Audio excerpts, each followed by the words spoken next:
It's Reality Check with Craig Price.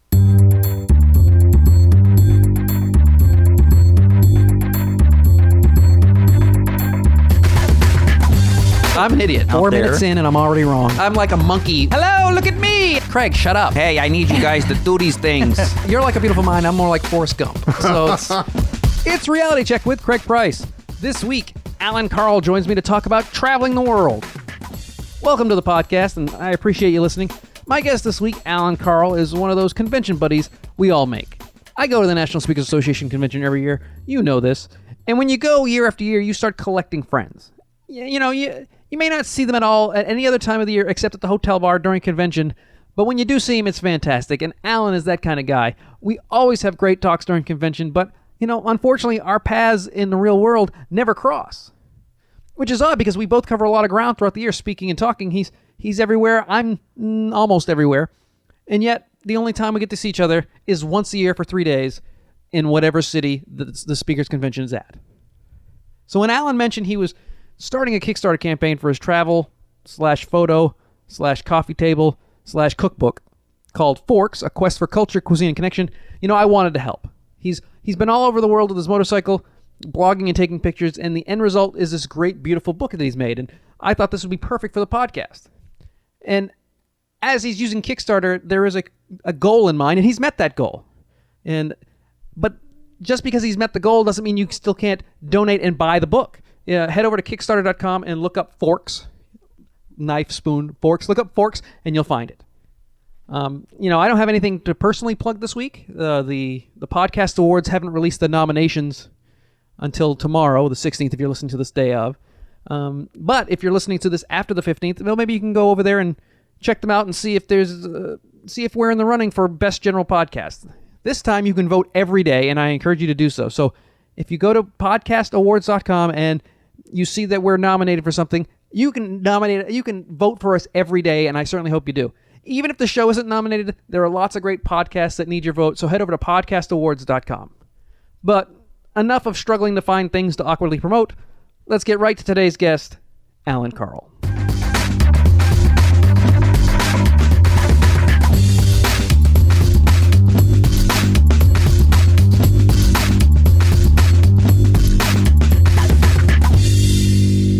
Now, traveling the world is something that a lot of people say they want to do, and then they always think about it and talk about it, and it's on their bucket list. But you actually did this. So what was the impetus? What made you go, I'm leaving tomorrow to go wherever?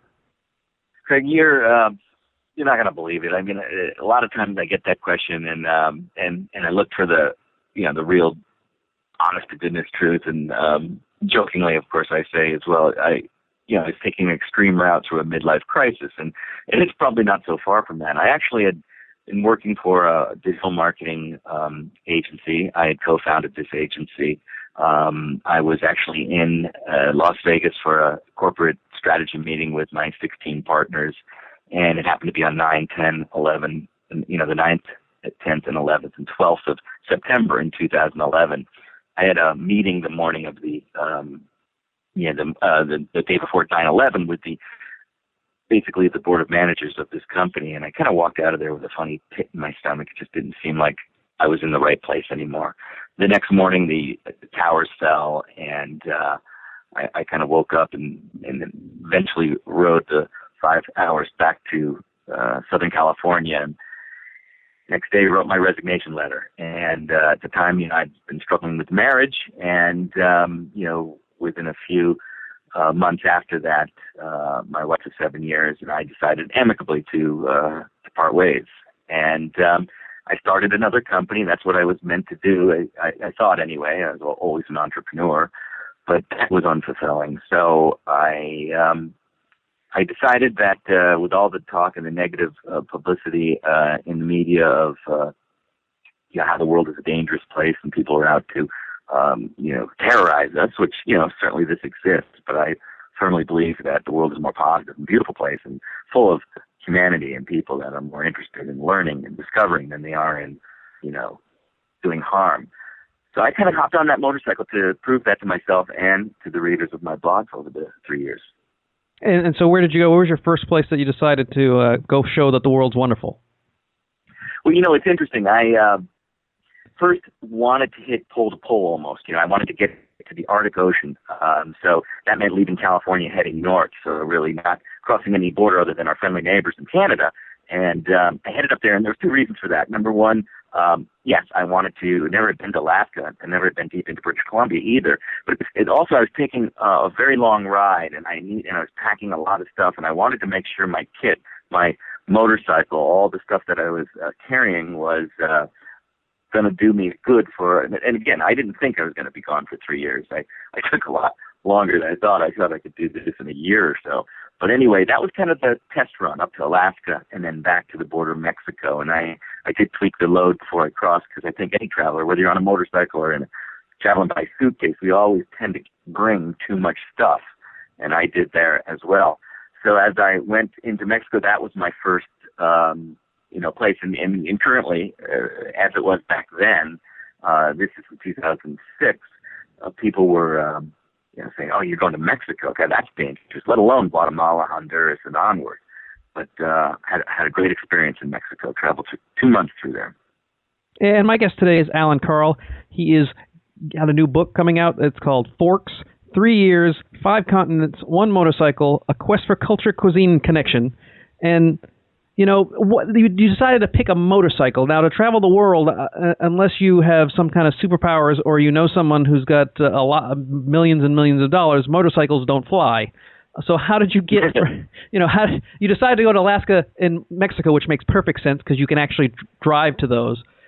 But as you started to expand your trip, how did you coordinate? What was the logistics involved in getting the motorcycle wherever you wanted to go?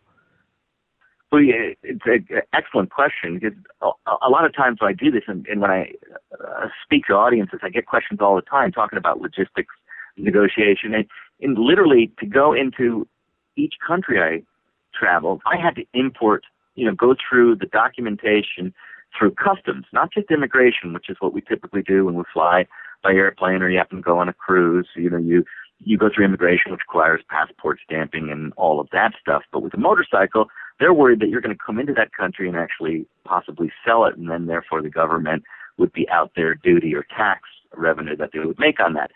So in my case, every country became a project in negotiation and in a bureaucracy of getting that through. But when it came to traveling across oceans, that's where the learning even got more, because now I've got to ship it. I like to tell people sometimes I tried to go up to the airport and check it with the sky cap, but it didn't work. Yeah. Because I personally flew in, from Buenos Aires to Cape Town in South Africa. And in that particular case, that airplane happened to be the same plane that I flew on, was also a cargo plane, a big 747 that carried my motorcycle. So you have to arrange that. And literally, that took me about 10 days in Buenos Aires, just dealing with customs and packing and working with transfer companies. And it's not like you go to the Singapore Airlines. That happened to be the airline I was on. They have nothing to do with it. They contracted a separate freight company that handled that logistics. There were times I had to put it on a train. It's been on boats. It's you just have to figure the best way to get where you're going. And I think for me, a lot of what was really a great benefit of the trip is how much you learn about things like logistics and about problem solving. There's nothing that can't be solved with a little ingenuity, a little friendship and connection with local people. And certainly, when necessary, you have to pay for things. I mean, the cost of shipping the motorcycle in that long run from Argentina to South Africa was probably about $1,000, a little less, which was about the cost of the airfare ticket too. So, it's a lot of money, but at the realm of things, it would have taken a lot. I could have saved a couple $100 by putting it on a boat, but I would have lost more than a month or so in shipping by boat from there anyway. How much money did you spend on bribes? That's the key.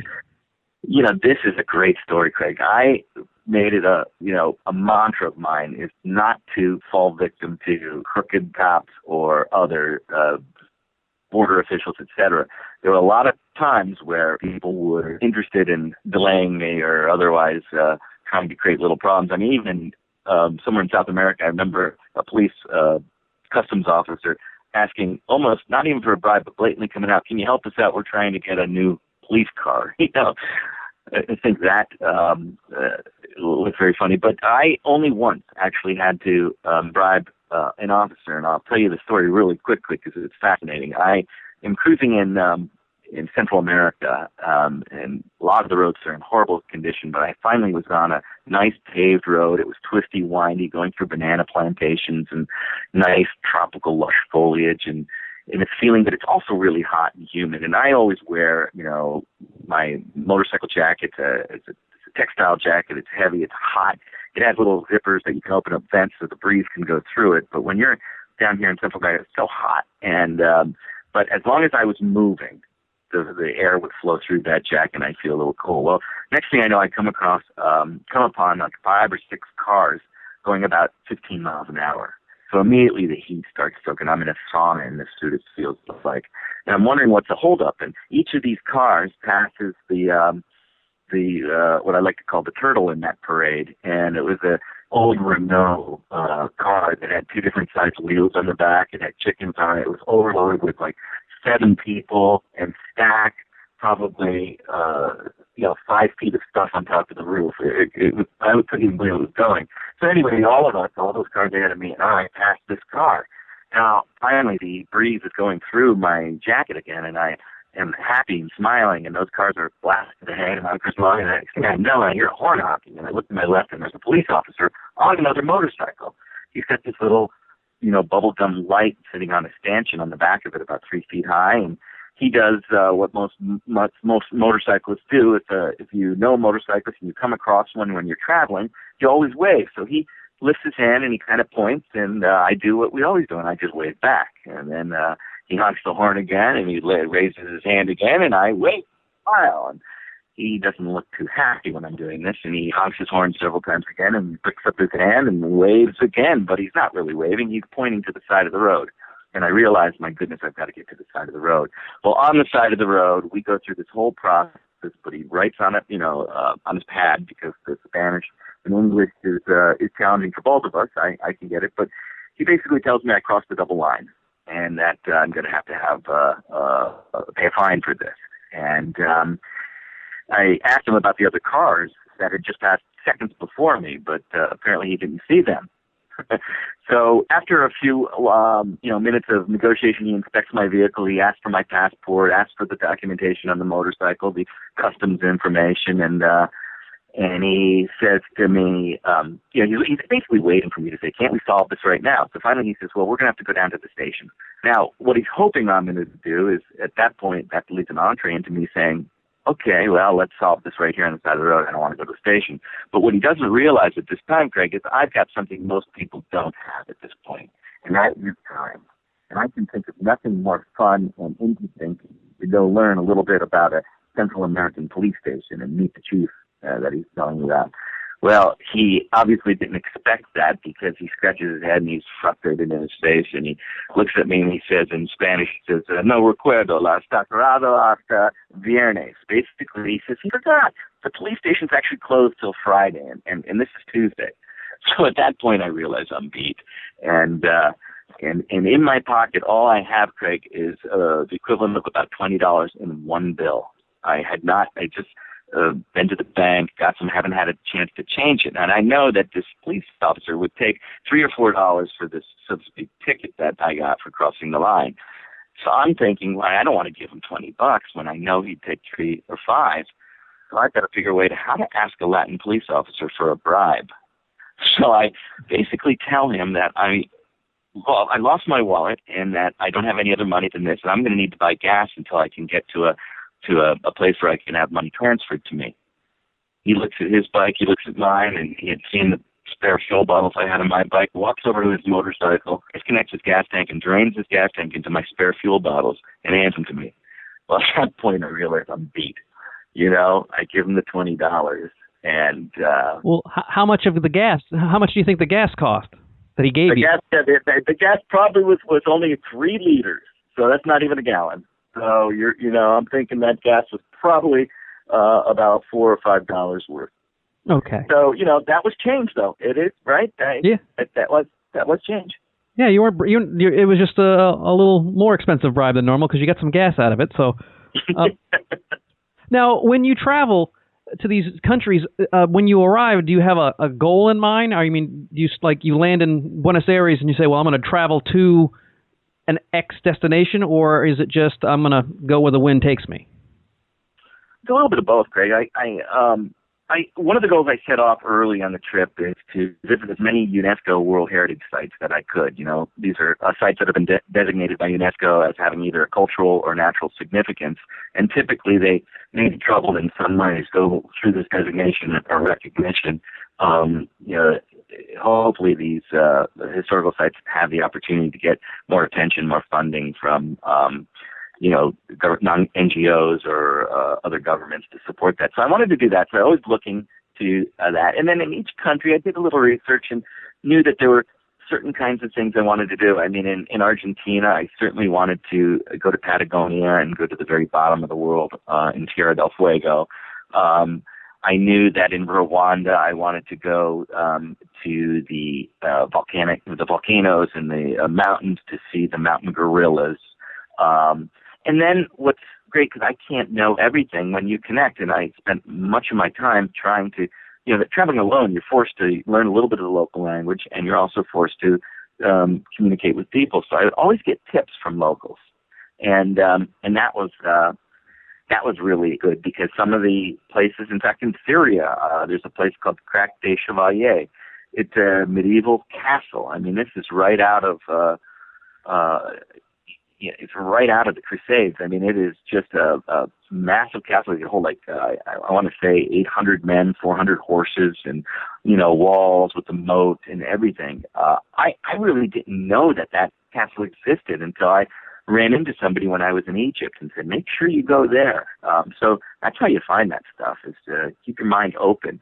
And so you were blogging the entire trip, or did you go do the trip and then come back and try to put it all into words?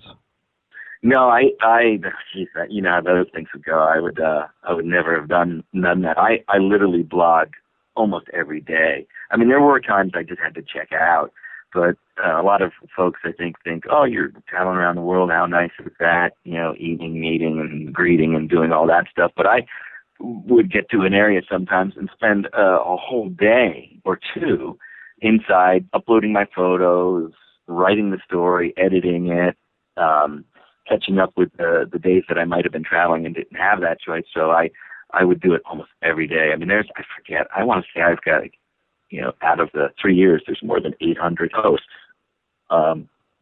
So it's quite a body of work, actually. And it was very helpful to reference back, as I wanted to put this into more of a formal book. And was it easy to find Wi-Fi, or is it just like going to Philadelphia where you're at the Marriott and the Wi-Fi sucks there too? Yeah, the slowest Wi-Fi I think was in Peru. No, actually, the slowest Wi-Fi was in Ethiopia.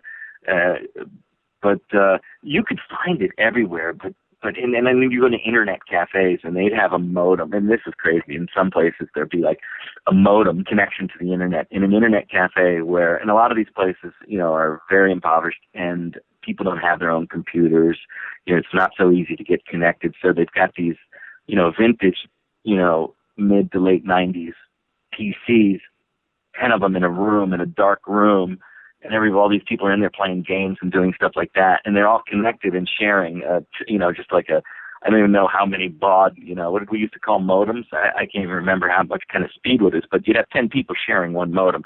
So that was painful to have to do. So, if I had a blog and I had photographs to do it, and I go into one of those places, I in many cases asked if I could just leave the machine there, taking a little bit of a risk that it would be there when I got back, and let it upload, because I couldn't just sit there and watch the thing. It was pretty useful. But you could find it. In fact, I was on this in the Serengeti. It's the in Tanzania. It's a national park where you've got all the lions, the wildebeest migration, all that kind of stuff. And going across the Serengeti, I had this smartphone, and I think the iPhone had just come out, and maybe it's been out a year, but I'd been traveling, so it wasn't really available outside the U.S.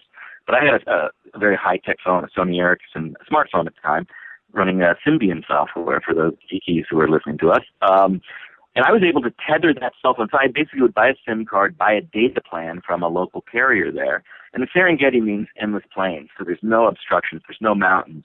I was able to get an internet connection on my phone, on that Sony phone, and then tether it to my laptop and blog from the middle of the Serengeti. Wow. So you're in Syria, you're in Rwanda, you're in places that aren't necessarily the safest in the world. Did you ever at any time feel like your life was be in danger? Well, it's interesting. That's the most common question people ask. Did you ever feel in danger? Did anything happen? What? I mean, before I went on this trip, most people thought for sure I was either going to get killed or kidnapped or, come down with some incurable disease. Well, that's because people know you, Allan. That's because they're friends of yours and they know how you act. That's right. We've met each other several times. We've and hung out, and yeah, I would have thought that if you were going to Burbank. Yeah, exactly. I'm doomed. Well, I have to tell you that there's probably a couple occasions where I have, how do you follow that instinct? Maybe I shouldn't be here. And that happened maybe once when I was in South America and once in Africa. You tend to follow your gut, and you know whether or not you should be stopping somewhere or moving on. You just have to have a little faith in your intuition. But there was a third time, and I was traveling across the United States after landing. After returning on my way back home, I had my bike shipped into Baltimore, and then I went from basically Baltimore, Washington D.C. all the way across the country. And in the center of this country somewhere, I was blogging one night in a hotel room until like 2 in the morning, and I was kind of hungry, and I decided to take a walk. And I was in my own country, and I was like, maybe I shouldn't be here. So you could be in Burbank and get in trouble, or you can be in Rwanda. But I think if you go into a situation looking for something bad to happen, something is gonna or will happen. But if you go into a situation expecting something good to find, and I know this is tough talking to you, Craig. We have these conversations. But that is my impression, is that you have to change your attitude a little bit, and you will attract more good if you think that way, or you attract bad if you don't. Well, I'm sure all the tourists who come to places who get mugged or the ones who went to Miami, they used to target German tourists in Miami. I'm sure they were looking for problems. I think in certain instances you are absolutely right. Some people they sense, hey, this is not necessarily the right place to go in, but they still go in anyways. I think that does happen. But, there are people who are very innocent, thinking this is going to be the greatest trip in the world, like the kids that went to Mexico and ended up dead because the drug cartel killed them. So it does happen. I just think it's overblown, and it happens a lot less than we perceive it to happen. Yeah, because things like that. Remember the old journalist adage is, if it bleeds, it leads. So the negative stuff always is much more promoted. I did get pickpocketed in the Argentina subway, but I know people that have gotten that in New York City, and like you say, you could get mugged in Miami. So it's definitely, there is petty crime out there, and I was fortunate not even to be really a victim of that. Yes, I got there, and I had a crooked taxi driver at one point, do a flip on you, the classic thing that happens to travelers is you hand them a 20, let's say, or 20 pesos if you're in Argentina, and, he's talking to you and trying to connect with you, and the next thing you know, he's giving you change back for a 10, and he says, all you gave me is 10, and he's like a magician, sleight of hand. He pulls up his hand, and he says, no, here it is, look, it's a 10. When in reality, I know for sure, that happens too. So, but those things end up becoming good stories, and it might anger you. But I think the best thing is not to be angry, and is just to notch it off as a story that you can tell later down the line. Yeah, and I think most people who do have any issues at all are going to be the minor stuff that are going to be either inconveniences or, like I said, it's a rarity that you're going to go somewhere and they're going to kidnap you for money, unless your dad is Liam Neeson, and then you're going to get taken every damn time. But But I think it is more of the pickpocketing, which could happen anywhere. It is going to be, someone is going to steal your wallet or mug you, or like basically just say, give me your money. They take it and they run off. But the hardcore crime that we always hear about and we think is going to happen to us, very rare if it happens at all. So you do the blogging, you're traveling around, so you decided to write a book, but you didn't just make a travel log book. You decided to go the food angle as well. You wanted to, and for a specific reason. So why did you decide to deal with cuisine and culture?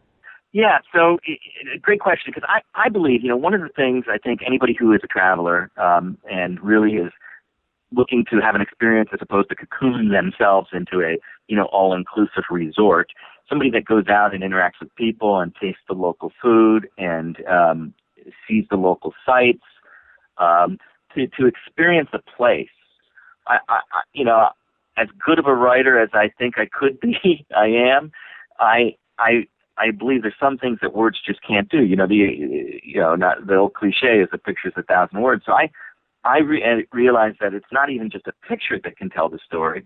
Not only the words that you can tell the story, but the food tells the story. So I thought that, wow, I can take a reader around the world through 35 countries and let them, see each country in the photographs I took, and they could feel it, sense that country by reading my narrative, my travel log, and about my stories of connecting with people and culture. And then they could also taste that country in the food. So I thought, wow, what a great idea to immerse yourself in a country. And I wrote the book specifically. You can read it from start to finish. You can read the story, which talks about my motivations, some of the stuff we talked about here, all the way to my return end. So it has a beginning and an end. But each of the chapters are country by country. So you could page through, and let's say you wanted to go to Syria for the evening. You open up Syria, and there's great photographs that I took of people and culture there. There's a story of me connecting, and there is a recipe of the local food there. So you can literally do this in chunks and really experience the country. And that was kind of the idea behind the book. And that's why the food is so important. So how often did you get diarrhea? I guess that's the real question. Say that again? I said, how often did you get sick? Did you get from eating the food? Because it's not necessarily because it's bad food. You're eating things you're not used to eating. So even the best made, well prepared, clean food can cause problems if you're not used to eating it. Yeah, exactly. It's I am so fortunate that I can remember right now 2 bouts of food related stomach and the whole the GI tract problems, and that one was in Africa and one was in South America. And other than that, not any problems. But yeah, I mean, one time in Africa, I was 3 or 4 days. I mean, it was horrible. And I to this day I can't tell you what food it was, but I was fortunate that it wasn't serious. I did have there were a couple medical things that happened. I broke my leg in Bolivia, for example, in the middle of nowhere. And when I was in Tanzania, I somehow came up with an eye infection that literally had my left eye swelled shut, and it was very scary for me. And the only thing I think that could have happened there, and part of what I love to try to do is, okay, well, how did this happen? What was the, what caused it? And in this case, I believe a fly. You as a motorcycle always hear the story about flies. When they hit your face, it feels like a rock stings you, whipped at you. So I think a bug might have gotten in my eye, and I probably just rubbed it the wrong way. I rubbed the bug the wrong way, and that may have resulted in this horrible eye infection. That was probably the most scary part, other than breaking your leg. Yeah. Oh, and the break. Did you crash the bike? How'd you break the leg? So I was on a dirt road. It's a couple 100-mile dirt road that goes from Potosi. It's the highest city in the world, actually, in Bolivia, up in the Andean Mountains in the Altiplano. And I was on my way to the largest salt flat in the world. It's a place called the Salar de Uyuni. And on that road, it had a beautiful ride. It was one of the best rides of my entire trip. I still remember it, not just because of the broken leg. But what happened is it had rained the night before, and there was only one little settlement, one little town between Potosi and this place called Uyuni. And in that town, vehicular traffic stops and goes and stops and goes. So it had gotten all rutted up in mud over the last few days. And I, thought, okay, I should take that line. Looking at the mud, I'll get through it. And the bike slipped and slid, and the rear tire flew out. I landed down in that mud, and my motorcycle, 400-pound motorcycle, plus I'm carrying nearly 200 pounds of all my earthly belongings, falls down and lands and crushes my leg. And how long did it get you for people? I mean, I can't imagine with the traffic volume. So how long did it take for someone to find you? Were you fortunate enough to have other cars or vehicles around? Yeah, I was in, this is again a little settlement, probably, 100 people live there or so, and there's not a lot of vehicular traffic. In fact, I think that whole day I saw a bus and one other car. But I happened to meet a motorcyclist when I was in Peru, a week or so before, and we had been traveling together for a while. He was with me and was instrumental in helping me get sorted out there. And the local people, they immediately rushed over after I landed on the ground. I knew immediately the bike that the leg was broken. And, this is about noon. It's the Altiplano. I'm sitting at about 15,000 feet high in the Andes. I mean, this is, high mountains, and that sun is blazing down. And you've met me. I'm very fair-skinned, pale-skinned, and even, I've got that challenge at the top of my head here is, a great beacon of a reflector of light, or an absorber at that. But anyway, the sun was blazing down on me, and I was just trying to shield myself with my hands and things. And before I know it, I hear a sound. It's like a little click of a sound, and I look up, and suddenly I'm shaded, and there's a boy, probably 8 years old, holding an umbrella above my head. And then I hear it again, and it's another boy comes over with another umbrella. And these two young boys, angels of mercy, I call them, because they shaded me while I lied down on that ground and waited for somebody with a vehicle who could then get me into like a back. I ended up going to the back of a like a pickup truck, SUV kind of a vehicle, where they took me to a building down the road, and we waited for another vehicle that would be, because this was like, I had already been traveling about 5 hours, so to get to anywhere in civilization was a 5-hour drive. And when we finally were able to get a hold of a ambulance, and I'm using that word, Craig, very loosely, because it's old suburban, probably mid-70s with bad suspension and all, that they threw me into the back of on a very primitive stretcher. And that night, they took me back to that town, Potosi, over that road, but now the storms had moved in, and it was lightning and thunder, and the whole road was now more like a river. So these guys were going very slow, probably 20 miles an hour. It took like 8 hours to get back there on that bumpy dirt road. And each time that they hit a bump, imagine my leg flies in the air and comes crashing down, and stinging me with pain. And seeing this, Jeremiah, this motorcyclist from actually Colorado, happened to be down there. He was sitting in that back of that truck and leaned over for nearly that whole 8-hour ride and braced my leg and held it down so it wouldn't pop up in the air. And I'll never forget him. I can never thank him enough for being there, because that really made it more palatable, that road going back. Wow. See, now you know why I don't get on motorcycles, and I really try not to leave my home if I don't have to. So you've taken all these adventures, you've taken all these things that you've tasted, all these people that you've met, and you've made a book from it, but you're doing it a non-traditional way. You're using Kickstarter. So Kickstarter, for those you don't know, is you tell the world, hey, this is like crowdfunding. I have this book I'm going to do. I need X amount of money to raise. And so why did you decide to go with Kickstarter versus a traditional publisher? I tried, Greg. I tried for 2 years doing all of the things that we as authors know how to do, or told to do, strengthen your platform, put together a serious proposal that shows how you can market this thing, and I've got a marketing background. I knew in my mind that this was a book that needed to be produced. I knew these stories of connecting with people, and it's a very positive book, needed to be told. I I must have done 10 revisions to this proposal and talked to 150 different agents and publishers over the course of 2 years. And many liked the idea. And those that said they could get behind something, they suggested I simplify the project. Just write the travelogue, write the memoir. Do the Eat, Pray, Love, Allan, for guys, motorcycle travel around the world. And I said, I want to do a book like that. There's no question. But I thought really to experience the world, to share this beautiful, powerful message about, the beauty of humanity, it needed to be done this way. So I decided to go about producing this book the same way I went around the world, alone, by myself.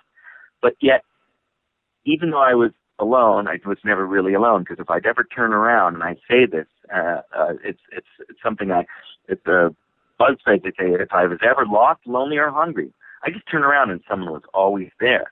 So with Kickstarter and crowdfunding, I'm doing this alone, but I'm reaching out to the people of the world who believe in this message, who understand that there are probably more good things happening in the world than bad things. Of course there are. That they would support this project. And I started it last Monday, as you know, and basically I recorded a video. I put pictures of the book. This book is done, by the way. It's not like I'm going on Kickstarter saying, I want to go around the world on a motorcycle, and then in 3 years I'm going to come back and write a book. Fund it for me. And believe me, you can find those kinds of projects of people doing crazy things that may never turn into anything on Kickstarter. My project definitely is just one step away. All I need to do is raise funds to pay for the printing of this book, because the design, the layout, the writing, the food, I hired a professional food photographer to really actually shoot these recipes so people could see the way they're supposed to look. There's 500 of my photographs from this journey in this book, so it's ready to go. And I thought, well, I can't pay for the printing itself, because that's why publishers were a little risk averse, because they felt, this is an expensive book. How long would it be until you get your payback? So in this case, this is not about making money for me. I'm just hoping to recoup my costs, but get this book onto more tables, kitchen tables, coffee tables, that kind of thing. And 1 week into it, we're at 75% of our goal. You have to establish a goal in Kickstarter and of how much you want to raise, how much money you need. And if you don't reach that with the length of the time of the campaign, you don't get any of the money. So you could get, I'm looking to raise $22,000. So if I had raised at the end only $10,000 by the end of the campaign, I wouldn't get that $10,000, and none of the people who pledged that $10,000 would have their credit cards charged or debited. So 1 week into it, we're at 75%, about $16,000, and I am just so encouraged, because it's almost like I understand that businesses, traditional publishers and agents need to have their pro formas and ROI analysis and all that. But this, to me, the response I've had on this Kickstarter campaign says, this is the right time for a book like this. And I think that's the biggest myth that they tell us, is that if you build it, they will come. Well, sometimes you have to build it, and you got to put signs up, and you got to send out open house emails. You got to tell people where you are. You don't just build it and people show up. And you've taken the initiative like you have your whole life, and grabbed it by the horns and went out and did it. So for that, you deserve all the credit of the world. Where can people find you if they want to donate for the book? Because it's not just donating. If you at a certain level, when you're nickel and dime, you donate $5 here, $2 there, you're donating. But if you donate a certain amount, you get a book, and then there's all kinds of different levels. Where can people find the Kickstarter campaign, and where can they find you in particular?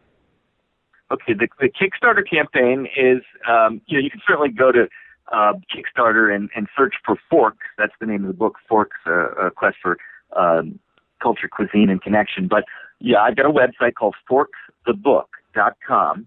So if you go to forksthebook.com, that's going to take you to Kickstarter. And at $45, you basically can pre-order a book. And there are, like you said, other levels. There's a level, I have a collector edition series of postcards of some of the key photos from my book. Then at $25, you can order that if you don't want a book. But most people are ordering the book, and you can order them for gifts and that. And then for me, you can find me at allankarl.com or if you are interested in going back in time and looking at those blog posts that I had written while I was traveling, that can be found at worldrider.com. And a lot of websites there, of course, to remember. Just go to forksthebook.com, and I will personally respond to everybody who backs this project. And you'll get my information, my contact information, and I promise they'll get the reward. And it won't be one of those failed Kickstarter initiatives where some people have not received what they had pledged for. And, of course, if you go to the website, realitycheckpodcast.com, we will have all that information readily available. So you go one place, click, and we'll send you to all those links. But, Allan, as always, it's a pleasure to talk to you. The one thing about you is wherever you go, sometimes you will pop up. So I look forward to seeing you somewhere in the future. Absolutely. That'll happen. And what I like about that, it's going to usually happen. Probably we're going to probably be breaking bread, or we're going to be sharing a good a cup of coffee or an adult beverage, I hope. And we can always connect it that way, somewhere, someplace. Yeah. And I know everyone's thinking right now, they're not breaking bread. They're not drinking coffee. These guys are getting drunk and hanging out.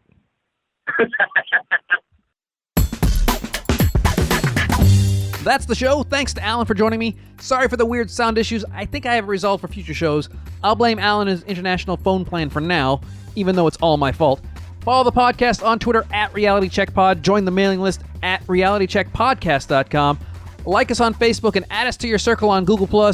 Any questions or comments, go to Craig at speakercraigprice.com. See you next week.